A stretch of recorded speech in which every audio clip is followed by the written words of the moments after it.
Guys, Smashcast here, I'm AG, and welcome to another episode of SSU. Now, I believe this is the fourth episode, and this is where we take all the screenshots that Sakurai has posted, check all the comments and everything that he wrote for the week, and then do an in-depth analysis of what this all means.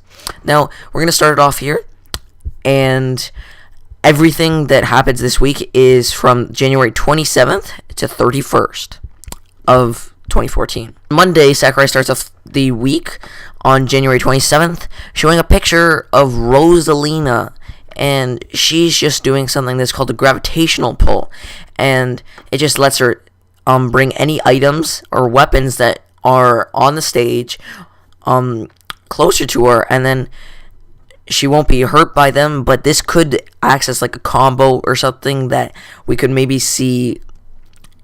She could pick up the weapons, I'm assuming. So, if there was, like, a very OP one, let's say, like, the home run bat, then you could just, like, hit someone off the stage easily. Or, if someone's about to get, like, a really good Pokeball or something, then you could just pull it back. Now, what we're seeing on the screen here, is actually what you would see when you, when you pointed your cursor at the screen on Super Mario Galaxy, you'd see that star thing and, like, those wiggly line, and that's the gravitational pull.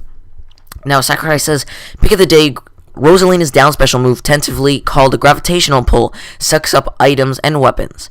Weapons will be disabled when using this move, of course. You have to shake the Wii Remote to perform this move in Super Mario Galaxy, but you won't need to do that in this game. Now, I'm pretty sure in Brawl they were trying to figure out how to incorporate motion sensing the sensor for the Wii remotes in Brawl, but then they skipped it because it was nearly impossible. And now for this game, obviously we're not going to get the same thing, and here he's kind of mentioning that we're not going to have any motion control in this game either.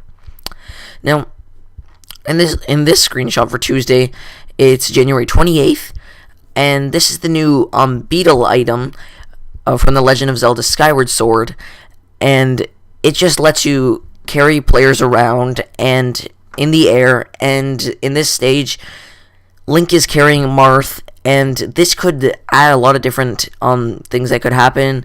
We could see people recovering their opponents who were maybe hit off the stage, maybe pick your opponent back and bring them up, or like a teammate if you were doing like tag team, and you could just, probably the most useful one would just be to throw your opponent off the edge and bring him off.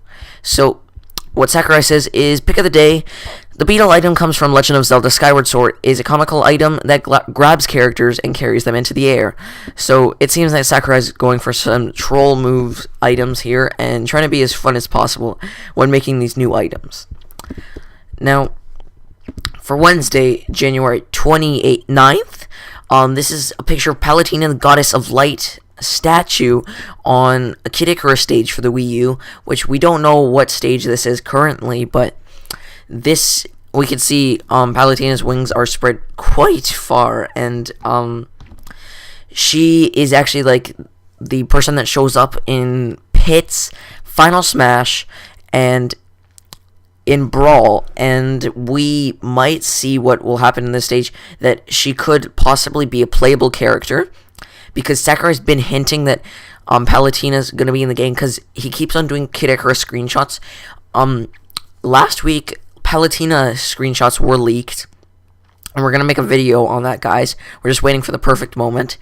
And then he showed a Viridi, a stage hazard, and that's kind of hinting at how a lot of Kid Icarus people are going to show up, and then he shows Palutena, the Goddess of Light statue, which could happen something like on the Spirit Trek stage with Alfonso, where if you place Toon Link, Alfonso becomes the driver. So in this case, I think Palutena will become playable, and then if you play as her, the statue will either like maybe be broken or like just disappear entirely as you're just like playing as her.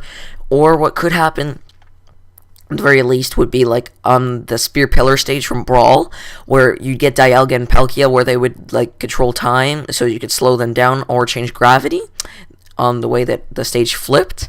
So we could see something like here too, and Palutena just does some special effect on the stage.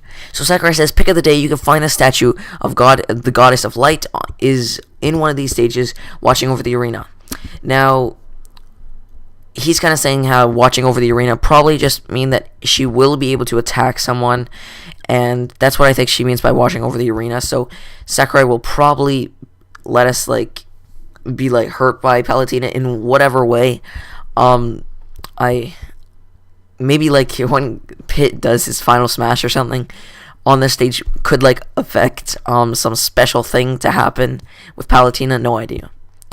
Now then on Thursday, January 30th, we get a picture of Link and Pit firing arrows at each other simultaneously on the Pilot Wing stage. And now the arrows are hit closer to Pit, and this could affect Pit. Maybe he could get a 1% damage or something, or he could get a bit of knockback, so he flashes a tiny bit back. And this is really cool to see, because we see that not everyone's arrows are going to be cloned. They're actually going to be different strengths and different speed and different effects, probably, maybe. So that's really cool to see. Now, Sakurai says, pick of the day, both Link and Pit use bows, but when they fire simultaneously, their arrows meet and cancel out closer to Pit.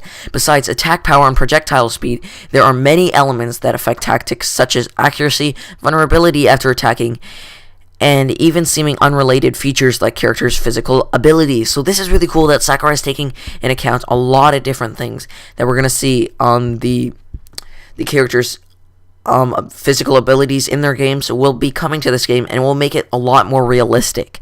And we're going to see not as many clone characters. So, for example, if we got Wolf again, which, I don't know, I probably don't want Wolf, and he's a waste of space on the roster, at least for me. And Fox could shoot him, and then Wolf could shoot him back, and then maybe Wolf could be stronger, and then it wouldn't be such a clone character, because every time they shoot at each other, Wolf would always, the blast would shoot, it would cancel out closer to Fox, and could, affect in, a 1% damage or a knockback, like I said.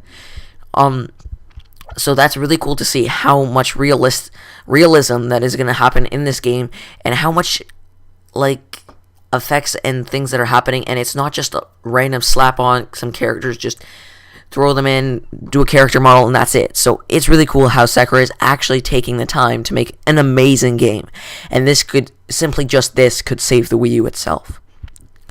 Now for the final day, Friday, January 31st, 2014, Sakurai releases a character of Lucario. Guys, Lucario. Oh my gosh, so mad. I'm so mad. I'm done with this game. Not actually, but still. It's no one wanted Lucario back, guys. I know you were trying to force it on us because of Pokemon X and Y, how he was the first Pokemon you get to Mega Evolve, but guys, we really don't care about Lucario. He had his movie back when Brawl came out, and everyone loved him. And then now no one cares, guys. No one cares.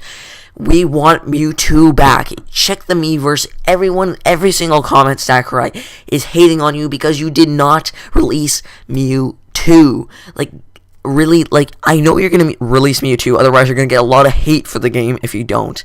He was a Forbidden 7. It makes sense why he'd return. We don't need Lucario. They're even though he can prove that they're not going to do clone characters, Lucario will be somewhat like Mewtwo, but hopefully Mewtwo will be a lot more OP.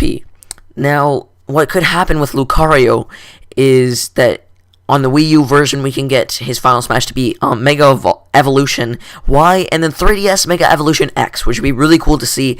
And I know that Mega Evolutions are going to take a big hit in this game, especially since Lucario being the first one released, because he was the first one that you Mega Evolve, so he's going to be the first one who's going to be shown using Mega Evolutions. So that's really cool to see, but everyone wants Mewtwo first. Now, there's a big coincidence in the time that Lucario was released. There was no really backup for this, other than one thing. Lucario was released Generation IV, so that's, guys, Generation 4. Now, let's see. Xerneas, the Pokeball for X and Y was released in October. Let's see, October, November, December, and then January, guys. January. Guys, that's 4 months. 4th generation.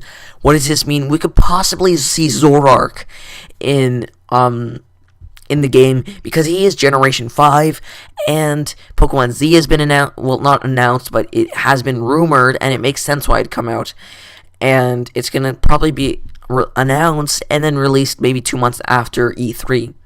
So, we are probably going to get maybe Zoroark next month, which would be really cool, because a lot of people want him in, and it would make sense, Generation 5, and he's probably one of the biggest Generation 5 characters in there. So, that would be really cool to see. Now, Sakurai says, pick of the day, the heroic Aura Pokemon. Lucario joins the battle. We've increased the influence of Aura this time, so a damaged Lucario is truly a force to be reckoned with. So, this means that the more Lucario is damaged, he will probably become more powerful, and that is kind of cool to see. Now you can see his aura attack here, and from the screenshots that he's shown so far, it doesn't seem like a lot of his moveset has changed, but I'm almost 100% sure that his final smash will. Now Sakura adds a comment, which is kind of cool. Lucario joined the battle for the first time in Super Smash Bros. Brawl, which was released 6 years ago. The production staff of Brawl worked really hard to expand the character roster. Without their efforts, Lucario probably would have never joined the battle. Now, what Sakurai is trying to say here is that Lucario in the last game was added because they had extra roster space. And if they had extra roster space, there was a reason why the Forbidden 7 were never included, because they could have added people in. There was no time constraint, because Lucario was in reality just an extra character, just to fill up roster space. And hopefully, he might be mentioning here that everyone that they've added so far before Lucario is everyone that they want in the game, and everyone after that is just going to be fill up the roster. So that could be a hint there. So I don't know, this could like maybe cancel out some people that are going to be joining, but I do think that Captain Falcon, not entirely sure, but Ness, I'm like almost 100% sure that he's going to return. So guys, we need an announcement video, so you should go check that out. PJ made that, and we're gonna have an analysis video on Lucario coming out soon, so go check that out once it comes out, and tell me in the comments down below anything that you think about Lucario joining, Mewtwo coming back or not, and anything about the screenshots that have been released this week. And everyone have a great week, and this is Smashcast signing out. Peace.